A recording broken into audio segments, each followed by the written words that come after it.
Hello and welcome to the video. Now, I recently thought about what my vlog should be. I thought that I'd give it a shot to show you guys to build a budget gaming PC. I'll be going through a list of a few things that we'll be going through. We'll head over to a place where I purchased my PC parts. And thirdly, we're gonna test, oh boy, everyone's favorite, games. Yes, you heard me right.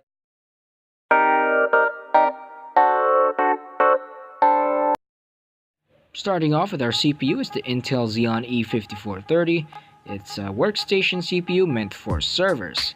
Now, this launched around April 2007 with its 45nm architecture, around $491 at the time, or 22,000 pesos roughly.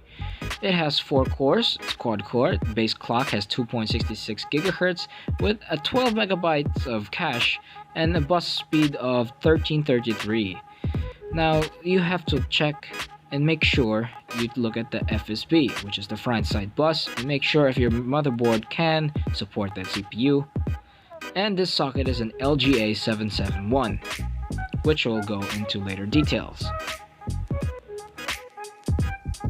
With our motherboard, we picked up the ASUS P5KPL AM EPU for our motherboard. Now, this is an LGA775. Now, look at this. The FSB is at least supporting around 1600 megahertz, which is good for our CPU. It supports it, so we can use it. And its max RAM capacity is 4 GB, so we'll get into that in just a bit. Moving on to our video card, or our graphics processing unit, is the ASUS Expedition Radeon RX 570, the overclock edition, 4 GB of GDDR5. It's got a maximum base clock of 1256 MHz with a memory of core speed around 1066, which is good and plenty for gaming. With its 4 GB of VRAM, it can run most latest titles in 2019. Coming up next is our power supply. It's the ZALMAN ZM700TX. This is a true rated power supply, good for gamers. Now, let's be honest here. If you're planning to buy a really good graphics card, do not cheap out on your power supply. You don't want have to experience the one I had to go through by cheaping out on my power supply when you could have spent a little bit more money for safety reasons. Most cheap power supplies don't really have the proper cable management inside them. I wouldn't recommend buying cheap power supplies if you're looking for a really nice graphics card. Please buy a true rated power supply like this one. Next, we have our RAM. It's the Elite Plus DDR2 2 GB of storage. I picked up a couple, so it'll function as a dual channel. So we'll have a total of 4 GB of RAM. Before I forget, this is my go-to CPU cooler. It's the Cooler Master T20. It supports almost every socket you can actually think of, from AM2 Plus to AM4, AM3, FM2 Plus, LGA 771, 775, and here's the list, and so on and so forth. As you can see, ours is the LGA 775, which is over there, so this supports our motherboard. It's a very good CPU cooler, and I recommend you buying one of these.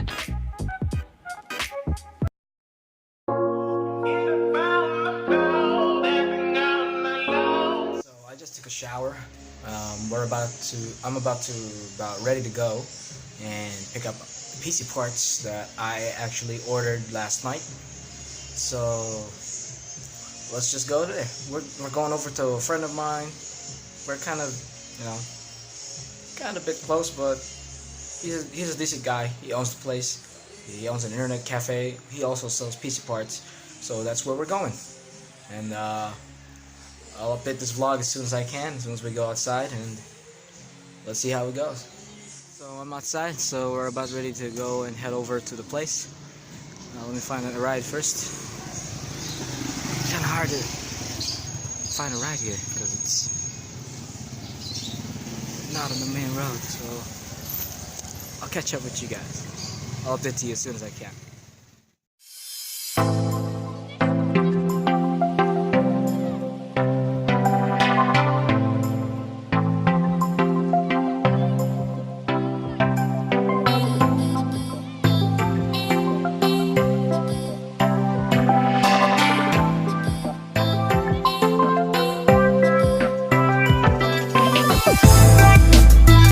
Okay, so we're at the place. Yep, this is it. We are at the place right now.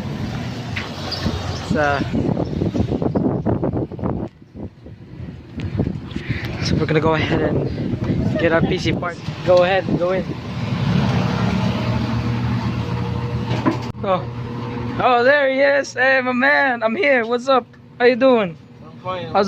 How's business? So far so good. So far so good. Well, I'm here to pick up the PC parts. Do you have them for me? I don't know if Huh? look over there. Okay. Oh, so it's over there, right there on the shelves. Okay, thank you so much. All right, so let's talk about you for a minute. How's business here? How long have you been here? Around the world or around 3 years. Around 3 years. So for 3 years, this establishment has been here so far so good. Business is booming, I can see. What do you do for work aside from this? Online games. Online games? Online shit. Alright, man. Well, thanks for your time. I better head up so I can build my PC. Okay. Thank you. Bye-bye.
Now that the hard work is done, we're almost there.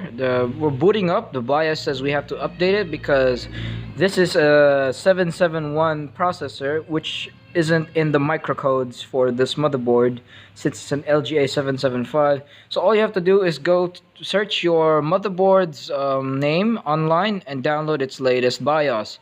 Now after that, you need to go onto this site, delighted.com, to get the 45 nanometer architecture microcodes and put them to your custom BIOS. Now here's the thing, I have to open up called custom ROM. You need to load up the ROM, choose your BIOS that you downloaded from the latest one, the one you downloaded from the internet, on the website, and click on BIOS modify.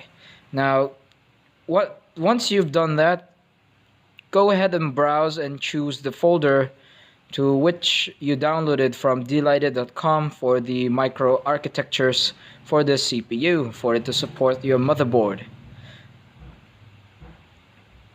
Yeah, just keep doing this, all of them. Just have to keep putting all these. Now as you can see, it's over here since it registered as yeah, the new microcodes are inside. So the hard work, well, the final touch is done. Now we'll have to save it as our new BIOS, which will be flashed later on after we boot up. Okay, so here we are. We are now flashing the custom BIOS to our motherboard to support the Intel Xeon E5430. As you can see, here is mine. It's the latest one, 2016 instead of 2009. And make sure you don't have an upcoming blackout or any power outage, because if you do, this will mess things up for your BIOS, and you'll probably have to purchase a new motherboard since the BIOS. Now that all the hard work is done, let's get into some games. First up, we have Dark Souls Remastered. It's running smoothly at a butter speed of 60 frames per second with a 1% low of 59 FPS, which is very good in my opinion. Now, this is on the highest settings with temporal anti-aliasing turned on. The game seems to be running very smooth.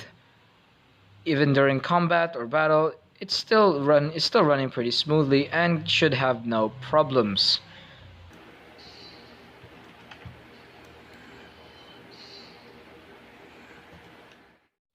Up next on our list, we have Grand Theft Auto on very high settings with shadow turned off. Now we're gonna do a run and test bench and see for what the results are. As you can see, it actually has a bit of minor problems with stutters here and there, but usually it averages around at least 45 FPS with an occasional 0.1% low of 24 FPS. I think if you play this or adjust the settings to your preference, it should work without any problems. Next up on our list is Metro Last Light Redux on the highest settings with an average frame rate of 74, with the 1% low of 70 and the 0.1% low of 62. There isn't much of a problem when launching this game. I think I had a very smooth gameplay in terms of performance. This game has no problems running on this PC or this machine. Now I thought that maybe I would have major issues with this game, but it turns out that I was pretty wrong, and this was a fairly smooth experience to be playing Metro Last Light on these settings at a very good frame rate. Next up on the list is NBA 2K17. It's one of my favorite sports games, with running around 60 frames per second and with VSync turned on, of course. Now this game has some occasional stutters on the pre-game show. Sometimes it's stuck on 30 FPS. Sometimes we hit 24, sometimes 9, as you see there. It stutters here and there. And it's actually not too bad once you get in-game. It's just the pre-game show has a little bit more trouble rendering the frames, I guess. I don't know why, but it seems to have some kind of trouble. But once we get into the game, it will stick to at least 60 FPS. So that's where we will base this off from. And the game should start here in a minute. There it goes. Yep, it's stuck at 60 frames a second. Well, now it's at 30 since the game hasn't started yet. So occasionally, it's basically from 60 to 30.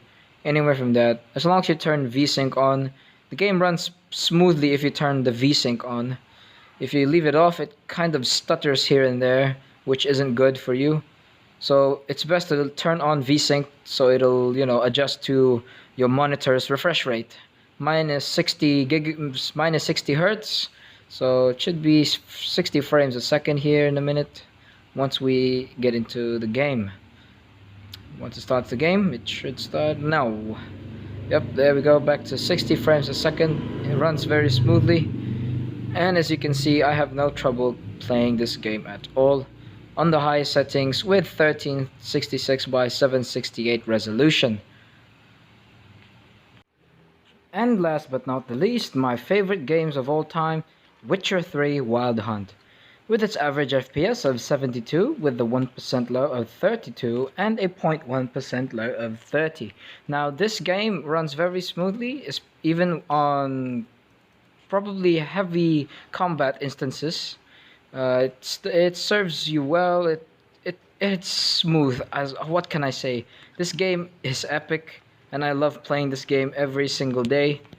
And as much as performance goes, on a budget like this, being able to play Witcher 3 on a Xeon processor is a bonus for me. It's a huge accomplishment for me, to be honest.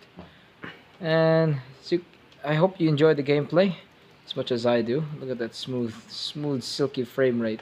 Oh, there's that minor stutter. That about wraps it up. Well, this is it. Thanks for watching my how-to basic blog about computers on how to build them and what you needed to do. Hope you learned something from them. If you need more info or more, if you want me to go into more detail, feel free to ask me. I'm really open to making more videos like this, like to serve, to help you at least. Well, thanks again. Thanks for watching, and I'll see you in the next video. Bye bye.